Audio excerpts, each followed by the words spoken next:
سورۃ بقرہ کی آخری 2 آیات کے بارے میں بہت سی احادیث میں اس کی فضیلت بیان کی گئی ہے۔ جو شخص اس کو روزانہ بلا ناغہ سچے دل سے پڑھے گا تو فرشتے اس کے لیے رزق لے کر آئیں گے۔ احادیث نبوی صلی اللہ علیہ وآلہ وسلم ہے۔ 2 نوروں کی خوشخبری۔ حضرت عبداللہ بن عباس رضی اللہ عنہ نے فرمایا کہ ایک دن جبرائیل علیہ السلام آپ وسلم کے پاس تشریف فرما تھے کہ ایک دروازہ کھلنے کی بڑی زور سے آواز آئی۔ حضرت جبرائیل علیہ السلام نے فرمایا یہ آسمان کا ایک دروازہ ہے جو اس سے پہلے کبھی نہیں کھلا اور اس سے ایک فرشتہ اترا۔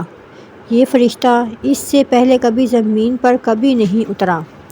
اس فرشتے نے حضرت محمد صلی اللہ علیہ وآلہ وسلم کو سلام کیا اور کہا آپ کو 2 نوروں کی خوشخبری ہو جو آپ وسلم کو عنایت ہوئے ہیں، یہ اس سے پہلے کبھی کسی نبی کو نہیں ملے، ایک سورۃ فاتحہ اور دوسرا سورۃ بقرہ کی آخری آیات۔ جو شخص ان کو پڑھ کر کوئی چیز مانگے گا وہ اس کو ضرور ملے گی انشاءاللہ۔ سورۃ بقرہ کی آخری 2 آیات کی فضیلت۔ یہ دونوں آیات معراج شریف کا تحفہ ہیں۔ جو شخص یہ دونوں آیات رات کے وقت پڑھے گا تو یہ دونوں اسے اس رات میں ہر چیز کے لیے کافی ہوں گی۔ بے شک بسم اللہ الرحمن الرحیم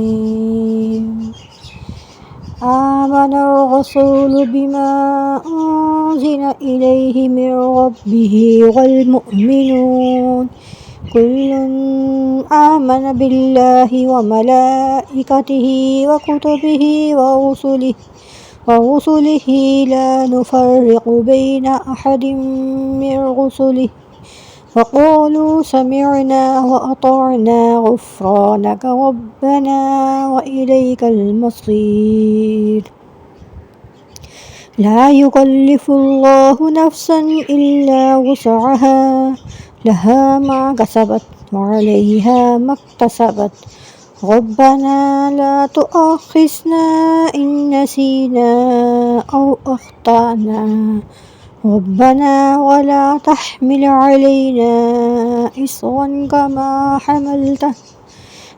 حملته على الذين من قبلنا ربنا ولا تحملنا ما لا طاقة لنا به واعف عنا واغفر لنا وارحمنا أنت مولانا فانصرنا على القوم الكافرين